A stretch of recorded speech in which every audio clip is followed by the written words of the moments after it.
Hey, this is Mike from Bad Goat Off-Road. Today we're going to talk about beadlock wheels. But we're going to talk about them a little differently than most people. I run them, I love them. They let me drop down to 1, 2, 3 psi if I need to. If I have an issue in the field, I can field patch the tire. If I want to change new tires, buy new ones, I just change them myself. But what most people don't realize is you have to maintain beadlocks. They're not a set it and forget it kind of thing. The most common issue people have is that they forget to re-torque the bolts. As you're probably aware, a beadlock is a two-part wheel. It has the basic wheel with machined and threaded holes on the outer lip, and then a either steel or in this case aluminum lock ring bolts onto the center part, clamps the tire tight, and holds this outer bead in place. This is what they call a single beadlock wheel. It has a lock on one side. They also make a double beadlock wheel which has a lock on both sides. Those are far more rare to come by. Really only the military uses those. Most people use these single beadlock wheels and they work just fine.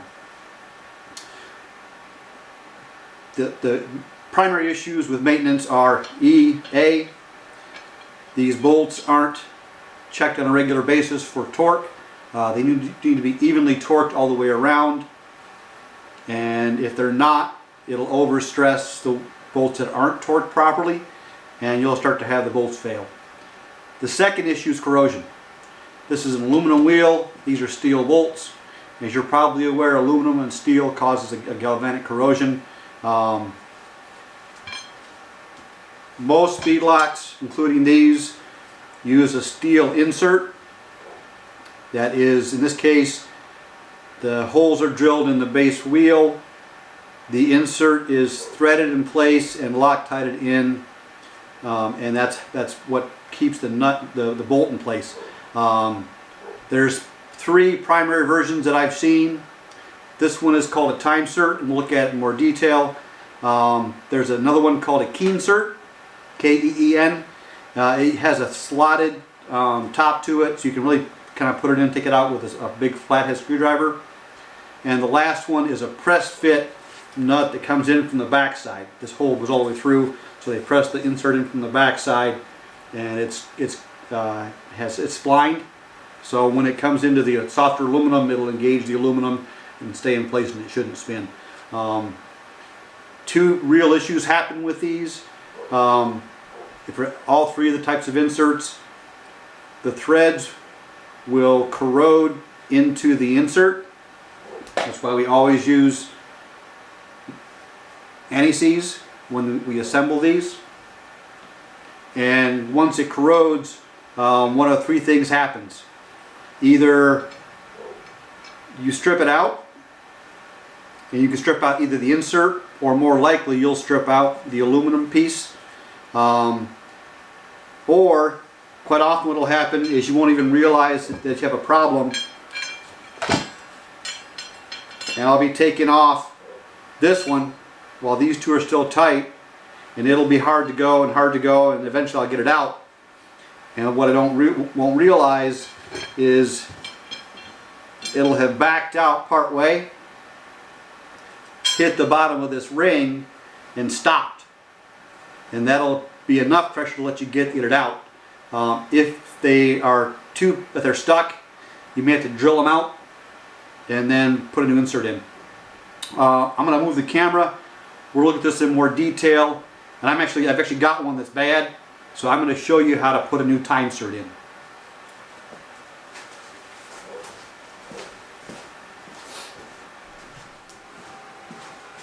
Alright, as I mentioned, this wheel does have one that's bad. It did back out part way when I took the lock ring off.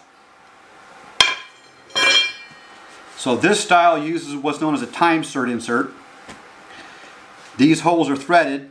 I don't know if you can probably see, This insert has threads on it like a regular bolt. The Timesert kit comes with everything you need to put a new one in. You can order these online from Timesert. I think Trail Gear also sells the inserts and the installation tool. If you buy the kit, you get the drill bit, you get the taps for both, for this hole and then for the insert inside the insert, plus the installation tool. So we're going to start with taking the old one out.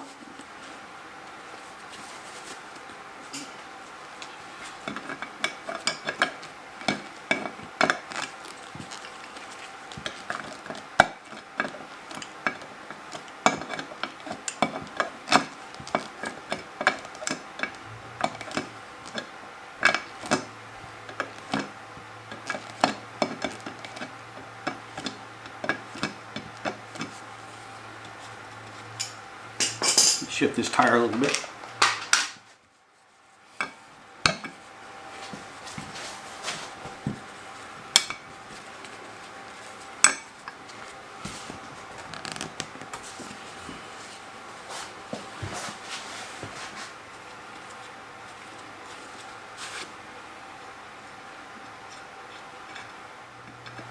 Okay, so we got the old one out. As you can see, it's threaded. The hole's threaded. I'm looking at the threads. They actually look pretty good. Looking at the threads on the insert threads look pretty good as well. So, while I have a kit to replace these with, I'm going to reuse this one here. I don't think there's anything wrong with it. When these are installed, when these are manufactured, you're supposed to use red Loctite on these threads so they don't come out. I don't see any red Loctite on this one, so apparently they didn't do that. So when we put it back in, we'll use it when we put it back in. To reinstall it, all I'm going to do is, where'd my brush go? Clean this edge up a little bit. Doesn't look too bad. I've got a little red Loctite right here. Now this is one of my bolts. And I've got a nut on it. So I'm going to thread this bolt into the insert. Take the nut down tight.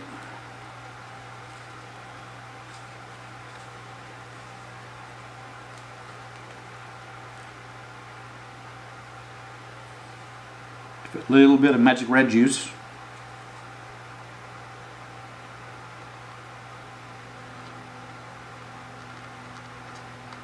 That should be plenty.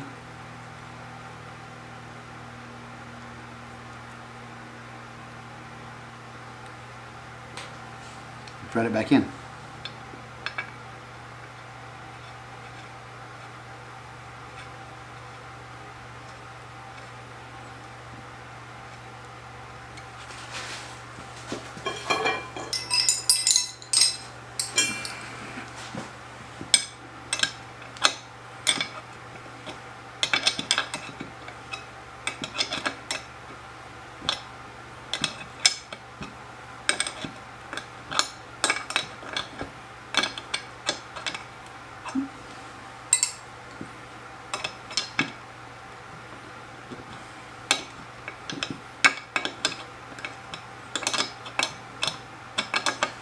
Now these inserts are countersunk, so they do go a little bit below the surface of the wheel.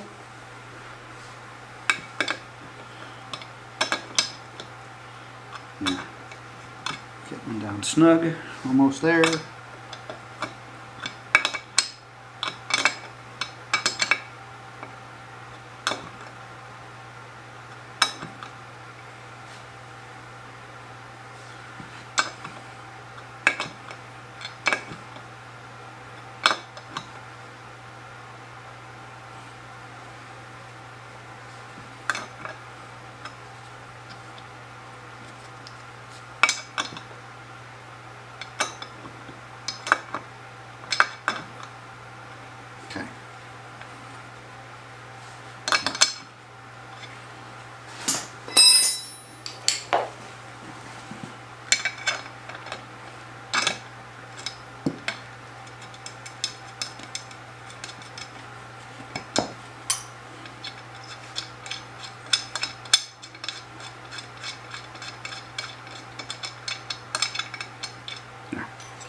we'll let that red Loctite set up overnight and it'll be good to go. We'll clean this off a little bit more. Clean the wheel off. Use new hardware. Use anti-seize this time. And we'll put her back together. This is usually something you can do in your home. Most tire shops will not mess with these. They have no idea what they are. They're scared of them. They don't want to mess with them. So if it's something you want to do for yourself, feel free. The way I think of it is there's not a whole lot more you can do to it than it doesn't already have done to it. You know, these things are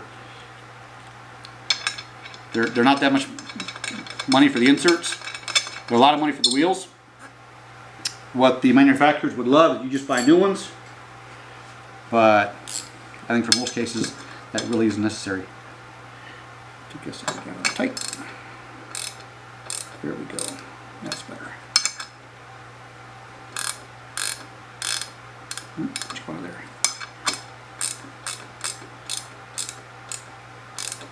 There we go. Let that dry. Okay. Thanks for tuning in. Hope you enjoyed the video.